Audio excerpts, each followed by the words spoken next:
નમસ્કાર.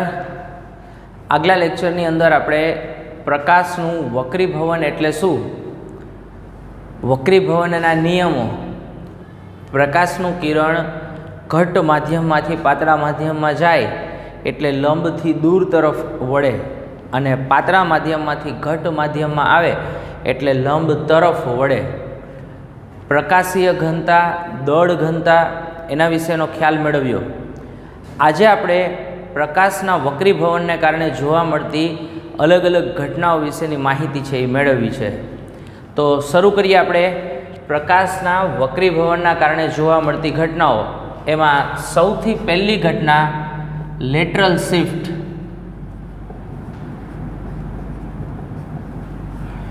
Lateral shift વિશેનો ખ્યાલ તમે 10મા ધોરણની અંદર પ્રકાશવાળા ચેપ્ટરની અંદર થોડી ઘણી વાત છે એ સમજી ગયા છો. આપણે એ જ વાત અહીંયા થોડી રિવાઇઝ કરવાની છે, એટલે લેટરલ શિફ્ટ સમજીએ આપણે. સૌથી પહેલાં હું અહીંયા ધારો કે કોઈ એક કાચનો લંબઘન લઉં છું. હવે માધ્યમ વિશે વિચારીએ તો અહીંયા ઉપરનું માધ્યમ હવા હશે, આ માધ્યમ છે કાચ, અને આ બાજુ ફરીથી હવાનું માધ્યમ હશે. અહીંયા ધારો કે એક AB સપાટી છે અને બીજી CD સપાટી છે. આ AB સપાટી શું કરે છે તો કે હવા અને કાચને જુદી પાડતી સપાટી છે. સેમ એવી રીતના CD સપાટી શું કરે છે તો કે કાચ અને હવાને જુદી પાડતી સપાટી છે. હું અહીંયા AB સપાટીને એક લંબ દોરી લઉં છું અહીંયા, અને કોઈ એક ત્રાંસુ કિરણ ધારો કે હવાના માધ્યમમાંથી અહીંયા લંબ સાથે આપાત થાય છે. અહીંયા હું આપાત કિરણનું નામ આપી દઉં છું. ધારો કે અહીંયા Q બિંદુએ કિરણ છે એ આપાત થાય છે. આ આપાત કિરણ લંબ સાથે જે ખૂણો બનાવે એને આપાત કોણ કહેવામાં આવે. આપણે ધારો કે આપાત કોણ કહીએ I1. હવે કિરણ હવાના માધ્યમમાંથી કાચના માધ્યમમાં જશે એટલે તમને એટલો ખ્યાલ આવી જશે કે કિરણ ઘટ્ટ માધ્યમમાંથી કિરણ પાતળા માધ્યમમાંથી ઘટ્ટ માધ્યમની અંદર પ્રવેશે છે. એટલે પાતળામાંથી ઘટ્ટમાં પ્રવેશતું હોય તો કિરણ લંબ તરફ વળે. એટલે હું અહીંયા કિરણનું વક્રીભવન આ રીતના થાય છે, લંબ તરફ. અને આ વક્રીભવન કોણને આપણે R1 કહીએ. અહીંયા ધારો કે આ એક વક્રીભૂત કોણ થયો, વક્રીભૂત કિરણ થયું QR. હવે હું CD સપાટી પાસે લંબ દોરેલો વિચારી લઉં. અહીંયા ધારો કે એક CD સપાટીને દોરેલો લંબ છે. હવે આ QR કિરણ CD સપાટીએ દોરેલા લંબ સાથે જે ખૂણો બનાવે, અત્યારે આ CD સપાટી માટે QR કિરણ થશે આપાત કિરણ, અને ત્યારે રચાતો ખૂણો છે એને આપાત કોણ કહું હું. અહીંયા ખૂણાને કહી દઉં છું I2. હવે બરાબર જોજો, હવે કિરણ જાય છે કાચના માધ્યમમાંથી હવાના માધ્યમમાં, એટલે કે ઘટ્ટ માધ્યમમાંથી પ્રવેશે છે પાતળા માધ્યમમાં. તો ઘટ્ટ માધ્યમમાંથી પાતળા માધ્યમમાં પ્રવેશે એટલે વક્રીભવન થશે લંબથી દૂર તરફ.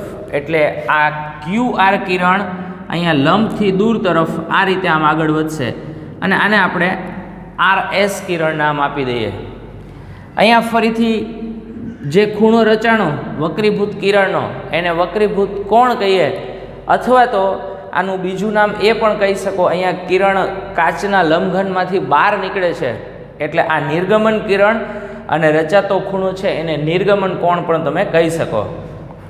અહીંયા તમારી જાણકારી માટે ખાલી લઈ લઈએ હવાના માધ્યમનો વક્રીભવનાંક N1, કાચના માધ્યમનો વક્રીભવનાંક N2, અને અહીંયા સેમ પાછું હવા છે એટલે એનો વક્રીભવનાંક આપણે લઈ લઈએ N1. હવે બરાબર જોજો, અહીંયા તમારી પાસે કિરણ હવામાંથી કાચમાં ને ફરી પાછું હવામાં પ્રવેશે છે એટલે કિરણનો ગતિમાર્ગ થઈ ગયો PQ, QR અને RS ગતિમાર્ગ. હવે તમે આકૃતિ ઉપરથી જોશો ને તો આ PQ કિરણની દિશા અને RS કિરણની દિશા બે સેમ છે. દિશા સેમ એટલે એનો મતલબ એમ કે અહીંયા આપાત કોણ I1 અને આ નિર્ગમન કોણ R2 અથવા તો વક્રીભૂત કોણ R2 સમાન હશે, કારણ કે ખૂણાઓ દિશા દર્શાવે, આ બંને કિરણો સમાન દિશામાં આગળ વધે છે, એનો મતલબ એમ કે બંને કિરણો વડે રચાતો ખૂણો છે એ સમાન હશે. હવે જો કિરણ એક જ માધ્યમમાં આગળ વધતું હોત, ધારો કે હવાનું જ માધ્યમ હોત, તો કિરણનો ગતિમાર્ગ આ રીતનો હોત. આ PQMN નામ આપી દઉં છું.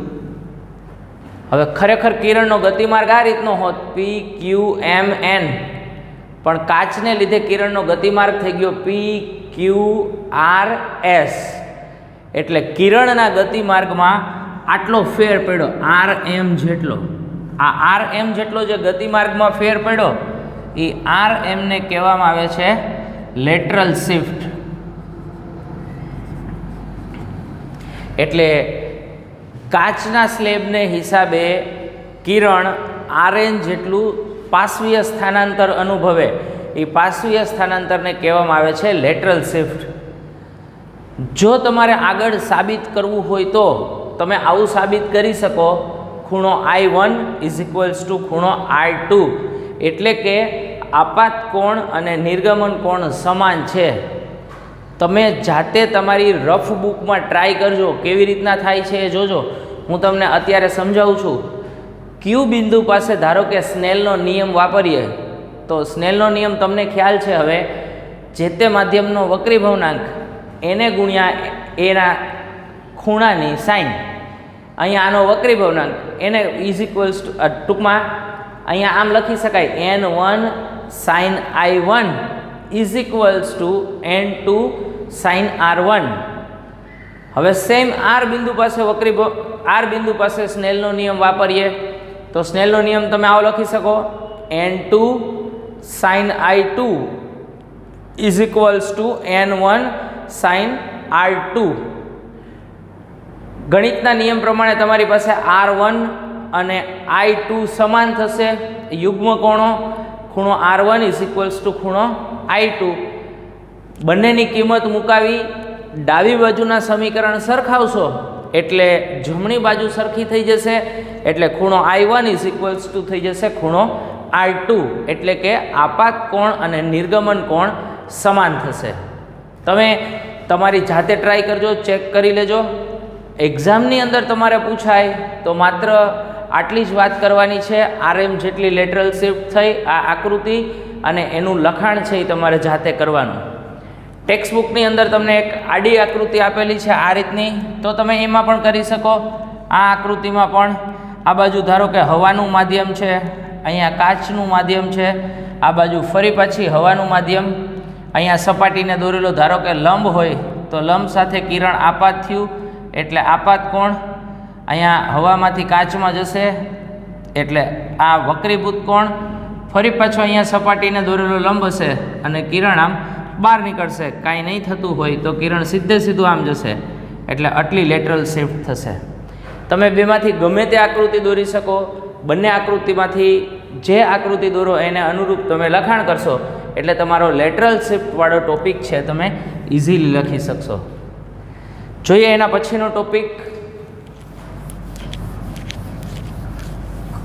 આ વક્રીભવનને કારણે જોવા મળતી ઘટનાઓ છે, એના તમારી બુક પ્રમાણે 3 ઉદાહરણો અથવા તો 3 ઘટનાઓ આપણને સમજાવેલી છે.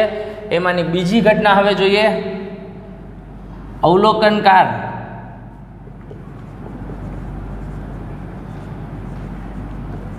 એક પારદર્શક માધ્યમમાંથી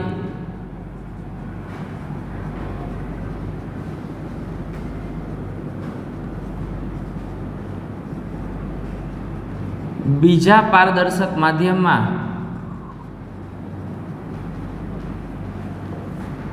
અવલોકન કરે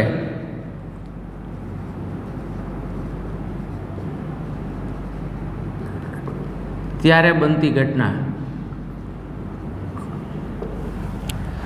જોજો બરાબર, સરળ વાત. અવલોકનકાર જ્યારે એક પારદર્શક માધ્યમમાંથી બીજા પારદર્શક માધ્યમમાં અવલોકન કરે ત્યારે કઈ ઘટના જોવા મળે?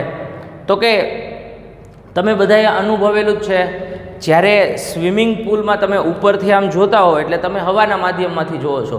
સ્વિમિંગ પુલમાં આમ તળિયું જુઓ તો તળિયું હોય એના કરતાં થોડું આપણને ઊંચું દેખાય છે. આપણે ઘરે પણ પાણીનો ટાંકો હોય અને બરાબર પ્રકાશ આવતો હોય એની અંદર અને તમે ઉપરથી આમ જુઓ તો ટાંકાનું તળિયું છે એ હોય એના કરતાં થોડુંક ઊંચું દેખાય. એને અનુરૂપ જ આપણે ઘટના સમજવાની છે. હું અહીંયા આકૃતિ દોરું છું, તમે બરાબર ધ્યાનથી જોજો.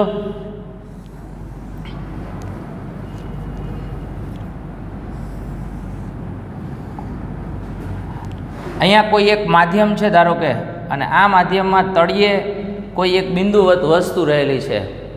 હવે ધારો કે અવલોકનકાર આમ શિરોલંબ દિશાની અંદર અવલોકન કરે છે અત્યારે, એવું સમજો.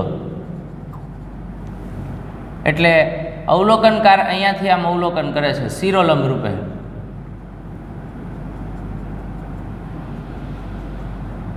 અને હું અહીંયા બિંદુવત વસ્તુ પાસે એક શિરોલંબ છે એ દોરી નાખું. હવે જોજો આપણે કઈ રીતે સમજવાનું છે, તો કે તમને એટલો ખ્યાલ છે પ્રતિબિંબની રચના કેવી રીતના થાય, તો કે કોઈ એક વસ્તુ હોય અને વસ્તુમાંથી અસંખ્ય કિરણો બહાર પડતા હોય. આ કિરણો પરાવર્તન, વક્રીભવન જેવી ઘટનાઓ અનુભવી અને જ્યાં મળતા હોય ત્યાં પ્રતિબિંબની રચના થાય એવું કહેવાય. હવે મારે બીજી એક વાત કરવી છે, ફિલ્ડ ઓફ વ્યૂ. ધારો કે હું આમ સીધો ઊભો છું, બરાબર, મારું માથું હલાવવાનું નથી એકેય બાજુ, અને આંખનો ડોળો પણ આમ હલાવવાનો નથી. હું આમ સ્થિર ઊભો રહું અને જેટલા વિસ્તારની અંદર હું જોઈ શકું તો એ વિસ્તાર છે એને કહેવામાં આવે ફિલ્ડ ઓફ વ્યૂ. તમારા મગજમાં બરાબર ક્લિયર હોવું જોઈએ, જેટલા વિસ્તારની અંદર આંખ હલાવ્યા વગર આપણે જોઈ શકીએ એટલા વિસ્તારને કહેવામાં આવે ફિલ્ડ ઓફ વ્યૂ. એટલે પ્રતિબિંબની રચના થતી હોય ત્યારે અસંખ્ય કિરણો બહાર પડતા હોય. તમારે માત્ર કેટલા કિરણો ધ્યાનમાં લેવા? ઓછામાં ઓછા 2 કિરણોની જરૂર પડે. તો હવે આગળ આપણે વધીએ. આમાં ધારો કે આ બિંદુવત વસ્તુ છે, અહીંયા પાતળું માધ્યમ છે, ધારો કે હવાનું માધ્યમ છે એવું સમજી લો, અને હવાના માધ્યમનો વક્રીભવનાંક N1 કહીએ. અહીંયા ધારો કે પાણીનું માધ્યમ છે અને એનો વક્રીભવનાંક આપણે કહીએ N2. તો આ બિંદુવત વસ્તુમાંથી નીકળતું કિરણ છે, ધારો કે અહીંયાથી કિરણ એક નીકળ્યું, આ જગ્યા પાસે પહોંચ્યું, અહીંયાથી એક બીજું કિરણ નીકળે છે,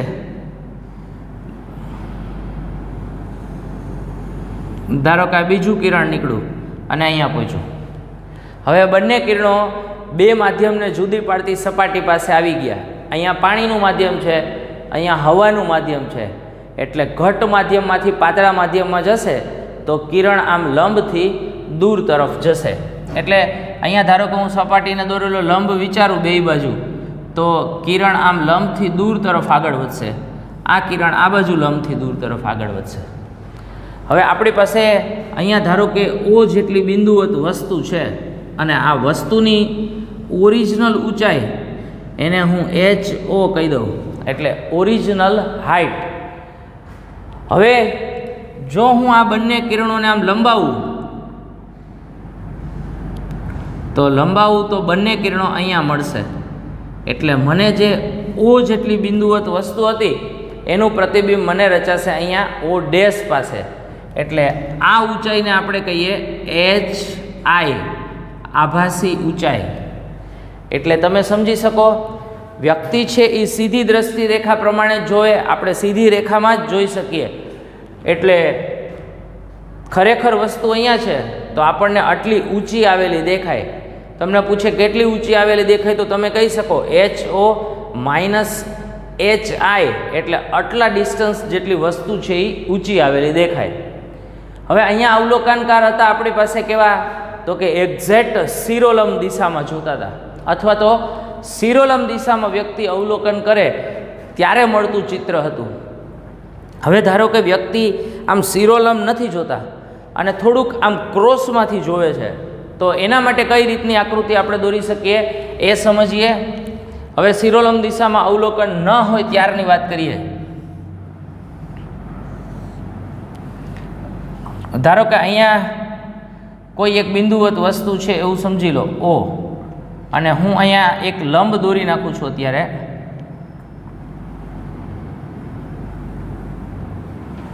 અને અવલોકનકાર સપોઝ અહીંયાથી જોવે છે એવું સમજો તમે.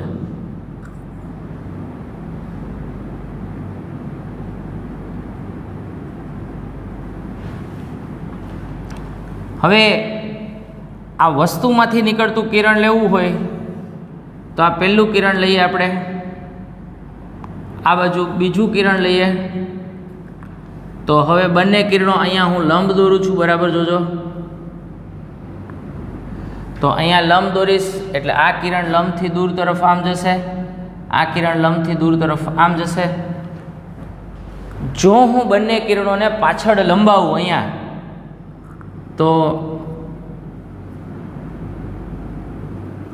બંને કિરણો આ જગ્યાએ છેદશે એટલે અહીંયા ઓનું પ્રતિબિંબ અહીંયા રચાશે ઓ ડેશ પાસે.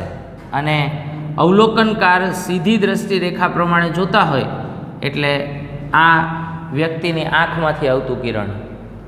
તો જ્યારે ક્રોસમાં તમે જુઓ ત્યારે પણ તમને રચાતું પ્રતિબિંબ છે એ જે તળિયે રહેલી વસ્તુ છે એનું પ્રતિબિંબ તળિયા કરતાં થોડું ઊંચું એટલે કે અહીંયા ઓ ડેશ પાસે રચાશે.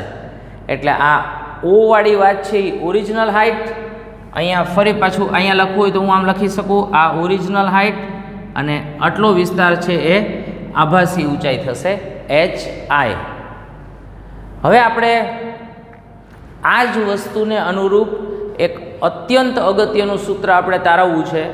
તમારી ટેક્સ્ટબુકની અંદર માત્ર આટલું જ લખાણ અથવા તો આટલી જ વસ્તુ વિશેની વાત કરેલી છે. અવલોકનકાર શિરોલંબ દિશામાં અવલોકન કરે ત્યારે કઈ ઘટના બને છે, અવલોકનકાર થોડા ત્રાંસા રહીને અવલોકન કરે ત્યારે કઈ ઘટના બને.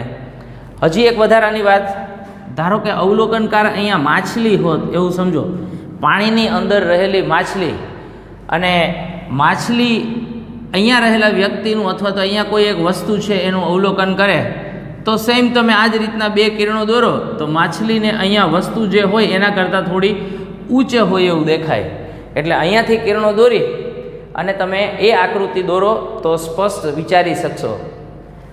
હવે આપણે અગત્યનું સૂત્ર HI/HO એટલે કે આભાસી ઊંચાઈ અને વાસ્તવિક ઊંચાઈનો વક્રીભવનાંકની ઘટના સાથે શું સંબંધ છે એ દર્શાવતું સૂત્ર મેળવવું છે. તમારી બુકની અંદર એ સૂત્ર આપેલ નથી અત્યારે, પણ તમને એ સૂત્ર આ જ ચેપ્ટરના દાખલાઓ ગણવા, MCQ ગણવા, નીટ JEE-માં ઘણી બધી રીતે ઉપયોગી થશે. એટલે અહીંયા હું તમને એ સૂત્ર તારવીને અલગથી બતાવું છું, તમે જોજો બરાબર. આપણે આગલી આકૃતિ દોરી ગયા એ જ આકૃતિ ફરીથી અહીંયા ધારો કે કોઈ એક બિંદુવત વસ્તુ O છે, હું અહીંયા ખાલી એક લંબ દોરી રહ્યો છું. અહીંયા એક કિરણ સપાટીને દોરેલા લંબ સાથે આપાત થાય છે, એને આપણે આપાત કોણ કહીએ I1. અહીંયાથી કિરણ વક્રીભવન પામે છે, આને કહીએ વક્રીભૂત કોણ R1.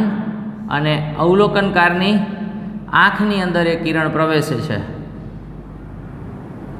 હવે હું આને આમ પાછળ લંબાવું તો અહીંયા આપણને પ્રતિબિંબ મળવાનું છે O ડેશ. આ ઊંચાઈ છે એને આપણે કહીએ છીએ HO, આ બાજુવાળી ઊંચાઈ છે એને કહીએ આપણે HI. જોજો બરાબર, અહીંયા હું AB નામ આપી દઉં છું. જો આ ખૂણો I1 હોય તો ગણિતના નિયમ પ્રમાણે આ ખૂણો પણ થશે I1. અહીંયા આ સમાંતર રેખા સાથે બનતો ખૂણો R1 આ લંબ સાથે, તો આ ખૂણો પણ થઈ જશે R1. હવે મારે બે ત્રિકોણ તૈયાર થયા મારી પાસે. એક ત્રિકોણ OAB ત્રિકોણ.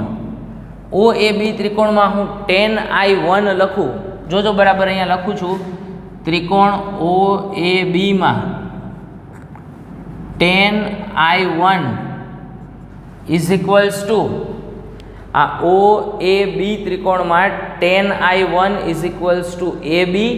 tan એટલે સામેની બાજુ, છેદમાં પાસેની બાજુ AB છેદમાં AO, એટલે tan I1 is equals to AB છેદમાં AO. હું સેમ એવી રીતના બીજો ત્રિકોણ લઉં છું AO ડેશ B ત્રિકોણ. આ ત્રિકોણ AO ડેશ B માં tan R1 લઉં છું બીજા ત્રિકોણની અંદર. આ tan r1 લઉં એટલે સામેની બાજુ છેદમાં પાસેની બાજુ, સામેની બાજુ તરીકે થઈ જશે AB અને પાસેની બાજુ તરીકે થઈ જશે AO ડેશ, એટલે લખી નાખું છું અહીંયા AO ડેશ. હવે મારે બી બિંદુ પાસે સ્નેલનો નિયમ વાપરવો છે, એટલે અહીંયા જોજો બરાબર, આ બી બિંદુ પાસે સ્નેલનો નિયમ વાપરું. અહીંયા લખું છું બી બિંદુ પાસે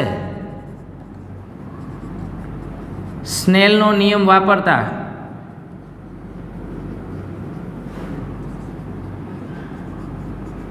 તો બી બિંદુ પાસે સ્નેલનો નિયમ વાપરીએ.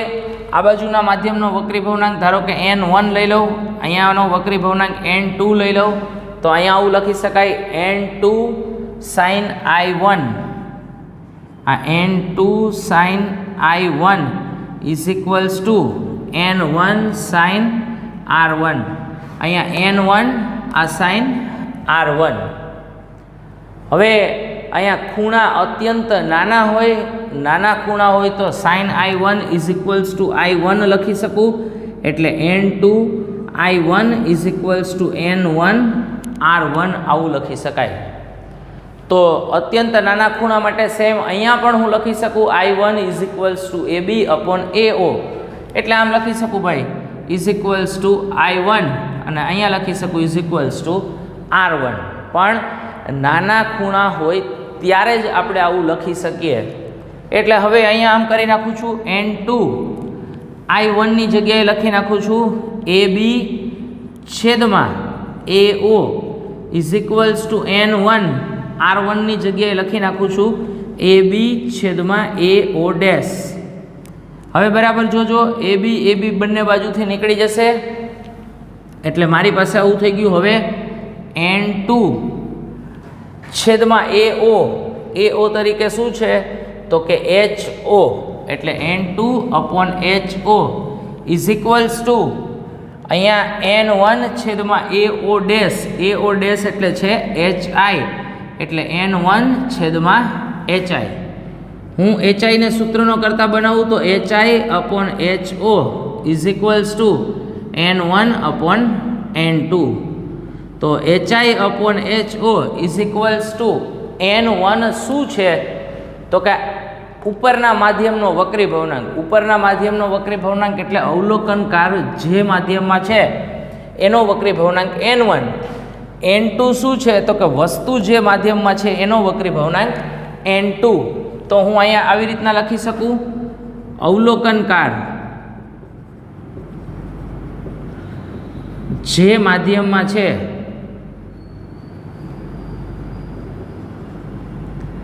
તેનો વક્રી ભવનાંક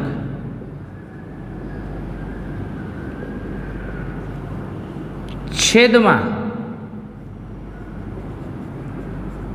વસ્તુ જે માધ્યમમાં છે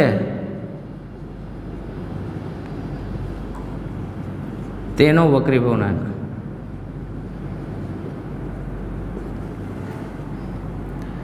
હવે હું તમને શોર્ટકટ શીખવાડું છું. HI upon HO is equals to શું લખવાનું તો કે તમે જ્યાંથી અવલોકન કરતા હોય ને એનો વક્રી ભવનાંક છેદમાં જેમાં અવલોકન કરતા હોય એનો વક્રી ભવનાંક અથવા તો વસ્તુ જેમાં હોય એનો વક્રી ભવનાંક.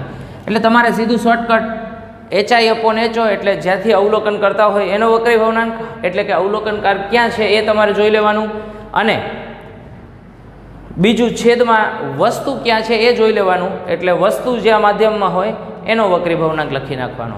એટલે આ એક અગત્યનું સૂત્ર HI અપોન HO એટલે આભાસી ઊંડાઈ છેદમાં વાસ્તવિક ઊંડાઈ માટેનું વક્રી ભવનાંક સાથે સંબંધ દર્શાવતું સૂત્ર થયું.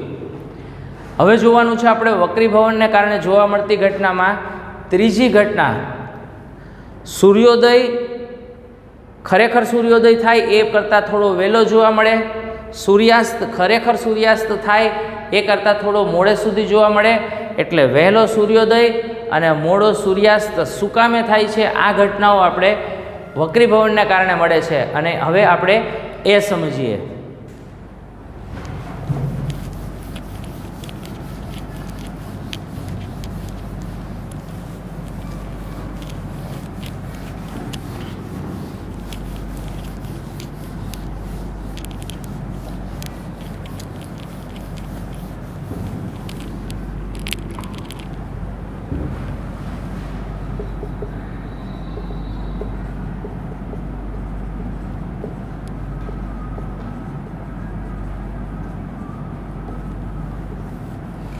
હવે સૂર્યોદય અને સૂર્યાસ્તવાળી ઘટના આપણે સમજવાની છે. આકૃતિ દોરું છું અહીંયા સૂર્યોદય અને સૂર્યાસ્તવાળી ઘટનાની. ધારો કે અત્યારે એવું સમજી લો અહીંયા પૃથ્વી છે અને પૃથ્વી ઉપર અહીંયા કોઈ એક અવલોકનકાર છે એવું સમજો, અને આ એની આસપાસનું પૃથ્વીની આસપાસનું વાતાવરણ છે.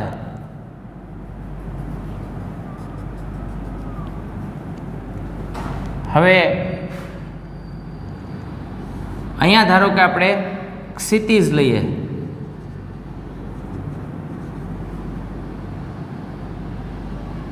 અહીંયા સૂર્ય છે એવું સમજો.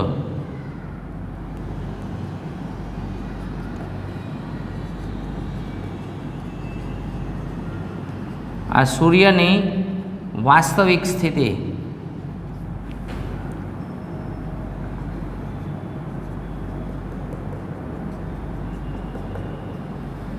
અને સૂર્યની આભાસી સ્થિતિ.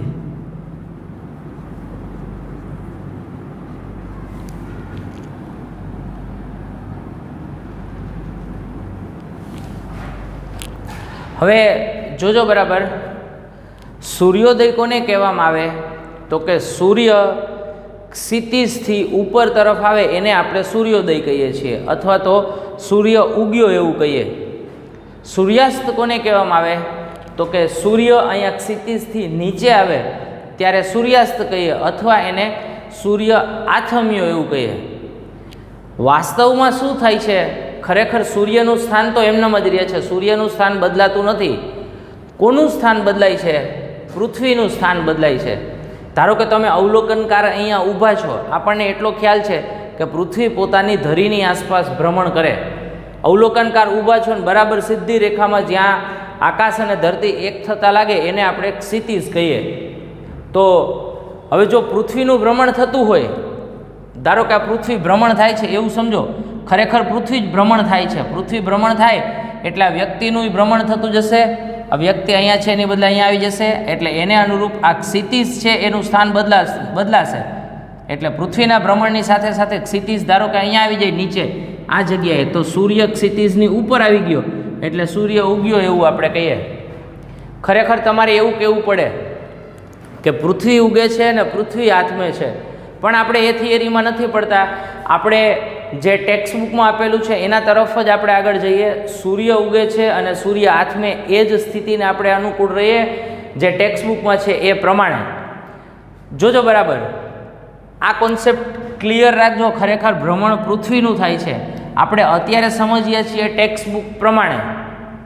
હવે થાય શું તો કે સૂર્યમાંથી આવતા કિરણો અવલોકનકારની આંખ સુધી પહોંચે, એટલે વાતાવરણમાંથી વક્રીભવન પામતા જાય અને અવલોકનકારની આંખ સુધી પહોંચે.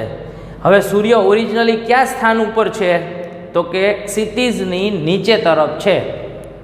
વ્યક્તિ સીધી રેખા પ્રમાણે જોઈ શકે એટલે વ્યક્તિને જોવા મળવાનું છે આમ સીધું.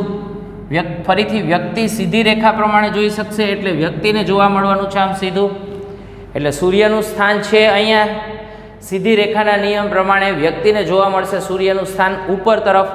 એટલે ખરેખર સૂર્યોદય થયો નથી, પણ આપણને સૂર્યનું સ્થાન અહીંયા દેખાય, એટલે કે સૂર્યનું આભાસી સ્થાન દેખાશે. એટલે સૂર્યોદય ખરેખર સૂર્યોદય થાય એના કરતાં 2 મિનિટ જેટલો વહેલો થયેલો હોય એવું દેખાય. હવે જોજો 2 મિનિટનો ડિફરન્સ કેવી રીતના થાય, કેમ છે એ સમજીએ આપણે. તમે એવું સમજી લો કે પૃથ્વીને એક ભ્રમણ પૂરું કરે એટલે લાગતો સમયગાળો હોવાનો છે 24 કલાકનો. એટલે અહીંયા 24 કલાક એટલે 24 × 60 મિનિટ, આ 24 કલાક જેટલો સમયગાળો છે એ લાગે. હવે જ્યારે અહીંયાથી અહીંયા સુધી જાય પૃથ્વી, એટલે અહીંયા રચાતો ખૂણો છે ને એ લગભગ 0.5 ડિગ્રી જેટલો હોય છે. 360 ડિગ્રીનું ભ્રમણ થાય ત્યારે આટલો સમયગાળો થાય, તો હું 0.5 ડિગ્રીનું ભ્રમણ થાય ત્યારે કેટલો સમયગાળો એનો જવાબ મેળવું તો મને જવાબ મળશે 2 મિનિટ જેટલો. એટલે સૂર્ય અહીંયા છે એને અહીંયા આવતા લાગતો સમયગાળો થશે કેટલો? 2 મિનિટ.